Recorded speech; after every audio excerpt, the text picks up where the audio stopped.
एक मछुआरा था जो दरिया से रोज ताजी ताजी मछलियां पकड़ कर लाता था। उसकी पत्नी उर्मी गर्भवती थी। आ गए आप, मैं आपके लिए चाय लाती हूँ। नको रे, तू इतना त्रास मत ले, मैं खुद बना लूंगा। अग्गू भाई, ऐसा कैसा चलेगा? काय को नहीं चलेगा, अभी तेरी डिलीवरी में दिन ही कितने रह गए हैं। तू आराम कर, मैं है ना, मैं सारा काम कर लेगा। खाना भी मैं ही बनाएगा, घर की साफ सफाई भी मैं ही करेगा। हंसती क्यों है रे? अब सारा काम मैं ही करेगा। वैसे भी इस बच्चे के लिए पता नहीं कितनी मन्नत मांगी है तू। आज 10 साल बाद हमारे घर में पलना हिलने वाला है, मैं थोड़ा भी रिस्क नहीं लेगा। ठीक है, अब आप ही करो सब कुछ। उस दिन से हरी घर का सारा काम और मछली पकड़ने का काम अकेले ही करने लगा। वो उर्मी को कोई भी काम करने नहीं देता था। हरी बहुत खुश था। कुछ दिनों बाद उर्मी ने एक चांद से बच्चे को जन्म दिया। हरी की खुशियों में चांदनी लग गई। इस दिन का इंतजार उसे 10 साल से था। देवा रे देवा, उर्मी बग, हमारा बेटा कितना प्यारा है। होगा ही, आपका बेटा जो है। वैसे अब इसका नाम क्या रखना है? इसका नाम जय रखेंगे। वाह, अच्छा नाम है। बच्चे के जन्म से हरी और उर्मी दोनों बहुत खुश थे। अब से हरी रोज जल्दी घर लौटता था। अग्गू भाई, एवढ्या लवकर? हाँ, मुझे मेरे जय के साथ जो खेलना था। एक काम करो ना, इसे भी अपने साथ दरिया पार ले जाओ। वैसे सुझाव बुरा नहीं है। काय पण? इसके साथ इसकी माँ को भी ले जाऊं तो? क्या मतलब? मतलब ये कि कल मैं तुम दोनों को दरिया घुमाने ले चलूंगा। सच्ची? हाँ। वाह, मैं तो सालों से दरिया पार नहीं गई। कल चलेगी ना? होए। उर्मी बहुत खुश थी। वो समंदर की सैर करने जाने वाली थी। अगली सुबह हरी और उर्मी अपने बच्चे के साथ समंदर के किनारे पहुंचे। हरी ने उर्मी को नाव में बिठा दिया और फिर वो लोग सैर पर निकल गए। हरी चप्पू चला रहा था और उर्मी समंदर की सुंदरता निहार रही थी। कितनी सुंदर है ना? हाँ, दरिया के बीच में चलते हैं, वहाँ का नजारा बहुत ही सुंदर है। चला मग। हरी नाव को दरिया के बीचों बीच ले गया। चारों ओर बस समंदर ही समंदर था। ले भारी। मैंने बोला था ना, तुझे ये नजारा पसंद आएगा। हाय, बहुत सुंदर है। हरी और उर्मी एक और दरिया देख ही रहे थे तो दूसरी ओर दरिया में बड़ी बड़ी लहरें बनने लगी। जब तक हरी का ध्यान लहरों पे गया, वो लहर उनकी नाव के बहुत नजदीक आ चुकी थी और बस लहरों ने नाव को पलट दिया। उर्मी, हरी और जय तीनों अलग अलग दिशाओं में बहने लगे। उर्मी! उर्मी!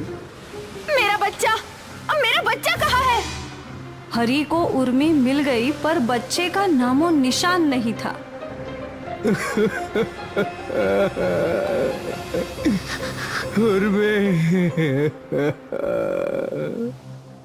हरी ने रोते रोते उर्मी को किनारे तक लाया और फिर किनारे पर दोनों फूट फूट कर रोने लगे। मेरा जय, मेरा जय। मेरा बच्चा।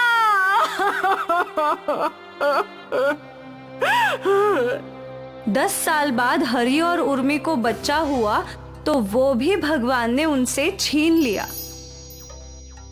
नन्हा जय समंदर की लहरों में बहते बहते पहाड़ी वाली किनारी पर पहुंचा। तभी एक सपेरे का ध्यान बच्चे के रोने पर गया।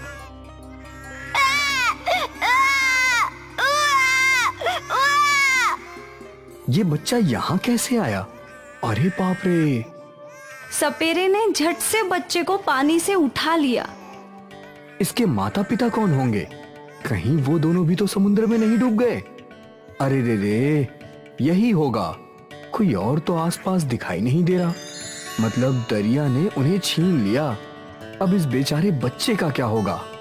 लगता है भगवान ने ये जिम्मेदारी मुझे सौंपी है। आज से मैं ही इसका परिवार हूँ। नथु सपेरा बच्चे को अपने साथ ले गया। उसने बच्चे की अच्छे से देखभाल करना शुरू की। अब नथु ही उस बच्चे का सब कुछ था। अरे रे रे रे, मुन्ना को भूख लगी है। ये देख, बाबा तेरे लिए दूध लाया है। नथु अकेले रहता था और अब उसे अपने जिंदगी का साथी मिल गया था। ये छोटा बच्चा बचपन से सांप के साथ खेलता था। नहीं मुन्ना, ऐसे नहीं। सांपों को ऐसे नहीं पकड़ते, वो तुम्हें डस लेंगे। नथु बचपन से ही मुन्ना को सांपों को पकड़ना सिखाने लगा और जब मुन्ना बड़ा हुआ तो वो पलक झपकते ही जहरीले से जहरीले सांप पकड़ने लगा। ये देखो बाबा, मैंने कोबरा पकड़ा है। ये हुई ना बात, तूने साबित कर दिया कि तू मेरा ही बेटा है। कोई शक बाबा? अब से आसपास के गांव में अगर कोई भी सांप आ जाता तो वो लोग मुन्ना को ही बुलाने आते थे। काका, मुन्ना भैया है क्या? क्या काम है? वो हमारे गांव में सांप आ गया है तो उसे पकड़ना है। ठीक है। अरे मुन्ना, जा भाई, तुझे बुला रहे हैं। ठीक है पिताजी, अभी गया और अभी आया।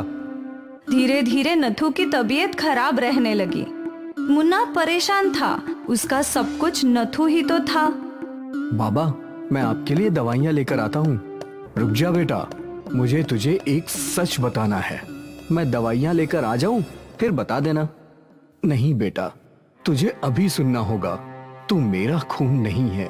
आज से 20 साल पहले मैं पहाड़ी के पास बैठा था, तभी मुझे तेरे रोने की आवाज सुनाई दी। तू समुंदर में बहकर यहाँ आया था। क्या?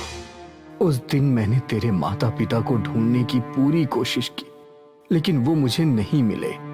तो मैंने मान लिया कि शायद वो डूब गए होंगे और इसलिए मैंने तुझे अपने बेटे की तरह पाला। तो क्या मेरे माता पिता जिंदा हो सकते हैं? शायद हाँ और शायद नहीं भी, पर तुझे उन्हें ढूंढने की एक कोशिश तो करनी ही चाहिए।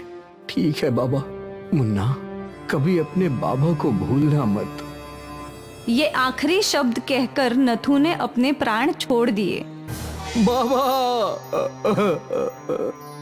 नथु के जाने से पहले मुन्ना बहुत दुखी था, पर अब उसके दिमाग में अपने असली माता पिता को ढूंढने का जुनून सवार था। क्या मेरे माँ बाबा जिंदा होंगे? अगर होंगे तो कहाँ होंगे? कहीं वो मर तो नहीं गए? और अगर जिंदा होंगे तो मुझे एक कोशिश करनी ही चाहिए। और इस उद्देश्य से मुन्ना नाव लेकर निकल पड़ा उसी समंदर की सैर पर अपने माता पिता की खोज में। आज 20 साल बाद वो वापस उसी जगह था, समंदर के बीच में। और ठीक 20 साल पहले की तरह आज भी उसके सामने बड़ी बड़ी लहरें आ गई और इस बार भी लहरों ने उसकी नाव तोड़ दी। बचाओ! बचाओ! मुन्ना तैरने की कोशिश कर रहा था, पर गहरे समंदर में वो तैर नहीं पा रहा था। उसकी आवाज सुन एक मछुआरा अपनी नाव लेकर उसके पास आया। बेहोशी के आलाम में उसने मुन्ना को अपनी नाव पर खींचा और फिर उसे अपने घर ले आया। वहां वैद्य ने मुन्ना का इलाज किया। कई दिन तक मुन्ना बेहोश था। फिर एक दिन एक सांप हरी की झोपड़ी में घुस आया। सांप! सांप! सांप की फुनकार सुनकर मुन्ना को होश आ गया। मुन्ना ने तुरंत ही उस सांप को पकड़ लिया। अरे देवा, वो तुझे काट लेगा बेटा। आप डरो मत माँ जी, मैं सपेरा हूँ, ये मुझे कुछ नहीं करेगा। मुन्ना ने उस सांप को एक डिब्बे में बंद कर दिया। अरे देवा, तूने तो हमारी जान बचा ली। धन्यवाद बेटा। आपका भी धन्यवाद। मुझे तो लगता था कि उन लहरों में मैं मर ही जाऊंगा। बेटा, तू मछुआरा तो नहीं है, तो तू गहरे समंदर में गया ही क्यों था? अपने माता पिता को ढूंढने के लिए 20 साल पहले इसी समुंदर में वो मुझसे बिछड़ गए थे। जय! बेटा, तू हमारा ही बेटा है, हमारा जय। 20 साल से हम तुझे ढूंढ रहे हैं। माँ, बाबा, आखिर मैंने आप लोगों को ढूंढ ही लिया। मुन्ना ने अपने माता पिता को गले लगा लिया। जिस समंदर ने जय को उसके परिवार से अलग किया था, आज उसी समंदर ने उन्हें मिलवाया था। इसे ही तो कहते हैं नियति का नया। बिछड़े हुए बेटे को आखिर अपना परिवार मिल ही गया।